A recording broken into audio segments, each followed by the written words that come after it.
Safemoon, Shiba Inu, Dogecoin. The 2021 crypto bubble is unlike anything we've seen. What started as a retail investor fantasy has spilled over into Wall Street. That makes it even riskier than the 1999 tech bubble.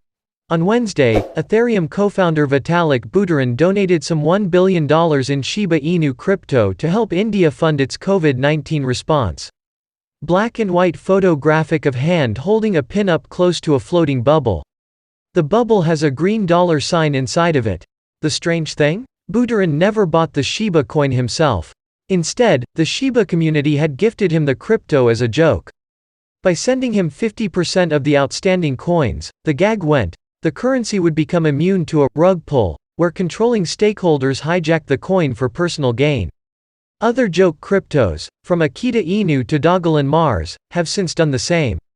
At the time, the 505 trillion Shiba coins were worth precisely $0, according to CoinMarketCap. Their first recorded price 5 months later, a princely sum of $0.0000000013, would have valued Buterin's coins at just $560,000. Fast forward to today and his SHIB coins alone are worth well over $9 billion. His other holdings add several billion more. Already in 2021, cryptocurrencies have become one of the strangest financial manias in human history. Since January, digital currencies have added more than $1.3 trillion in market capitalization, growing far faster than the Nasdaq bubble of 1999. Traders have bought and sold trillions of dollars in cryptocurrency in the first 5 months of this year, even more than Americans spend on housing annually. As financial institutions start jumping into the fold, things will only get stranger. Much like the media giants of 1999, the U.S. banking sector of 2021 has begun rushing into an industry for fear of missing out. Whenever banks have run into an industry they don't quite understand, the results have always been the same. Historians look back and ask, what on earth were those morons thinking? The 2021 crypto bubble. Echoes of 1999 so far. The rise of cryptocurrencies has followed the same pattern of most asset bubbles. A grain of truth emerges, the idea that cryptocurrencies can help grease the wheels of finance. As the dominant players win, i.e., Bitcoin and Ethereum rise, the initial grain of truth gets stretched to extremes, the idea that all cryptocurrencies must win. The bubble bursts, leaving speculators with severe losses. The 1999 tech bubble followed this arc to a T. For example, in 1999, one University of Pennsylvania study counted no fewer than 1,500 online marketplaces, as companies scrambled to join the Internet revolution.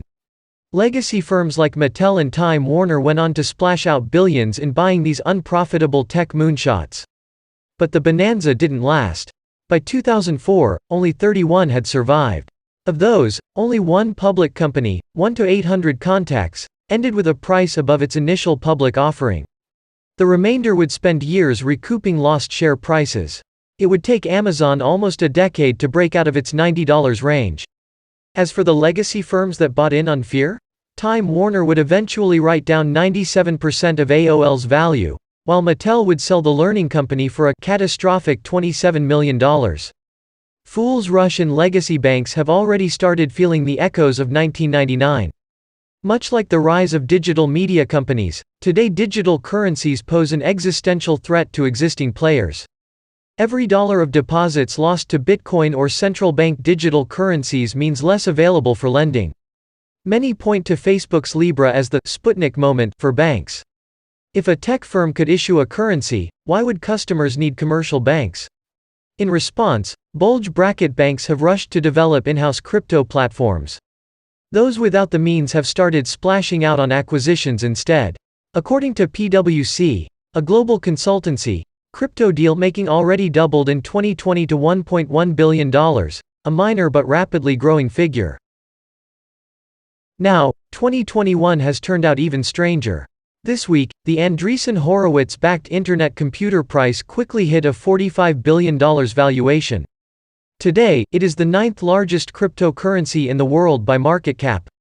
Few developers back the new currency, but its star-studded team was enough for investors to buy in. This time it's worse. The rise of scam coin. It's no surprise that the 2021 crypto bubble has inflated far faster than the 1999 tech one. Unlike .com companies, a skilled programmer can create a new cryptocurrency within minutes. Many tokens on the Ethereum or Binance blockchain don't even bother with innovation.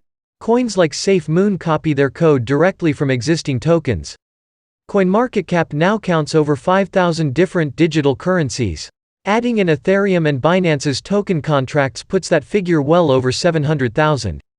In April, one TikTok creator made a coin called Scam to highlight the absurdities of these copycats. "I just made the coin as a joke," said Andre Lewis. The internet had the last laugh, sending the coin to a $70 million valuation within an hour. Within 4 days, the token would reach a peak value of almost $12 billion before Lewis shut the entire project down. How did this happen? In their rush to adopt digital currencies, institutional investors have created an aura of legitimacy around cryptocurrencies. Today, firms from JP Morgan to Citibank publish glowing reports on 6-digit price targets for Bitcoin. That means legitimate cryptocurrencies like Ethereum now trade alongside jokes like Shiba Inu. As more cryptocurrencies join the fold, it will become increasingly difficult to tell them apart. Hello guys, welcome to my channel. Before we go into details, please like my video and subscribe. Guys, I am not financial advisor. This video for educational. Will any crypto win? To a certain extent, all cryptocurrencies essentially serve the same purpose: to help investors record monetary and real-world transactions. Ethereum and its Ethereum killer competitors, like Cardano and Polkadot, track non-fungible items in the real world. Meanwhile, Bitcoin and competitors like Dogecoin and Litecoin act as stores of digital value. That means the survival rate for cryptos will likely be lower than those seen by 1999 e-commerce companies. When coins like Litecoin and Dogecoin have practically zero technological differentiation, there's no practical reason for both to exist. Like past bubbles, retail investors will be the first ones to lose. Currencies like Dogecoin, Safemoon and Shiba Inu have already lost traders billions from peak to trough. Copycats like Doge Mars, Safe Mars, and Akita Inu will likely keep these miniature boom-bust cycles going. But institutional investors will eventually inflate the broader bubble to a breaking point.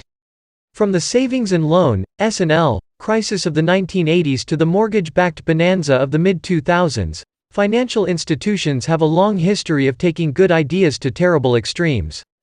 Just like one Citigroup executive said in 2007, "As long as the music is playing, you've got to get up and dance." In the near term, that means Bitcoin and its blue-chip altcoin counterparts will continue to see their values inflate. Financial institutions seem intent on keeping up with central banks and tech firms in adopting digital currencies. In the longer term, however, most cryptocurrencies will implode. Like Amazon's competitors that went bankrupt, most of the 700,000 tokens today will disappear.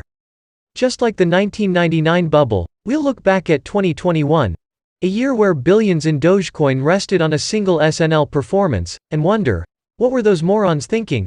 Guys, thanks for listening to me. See you next video.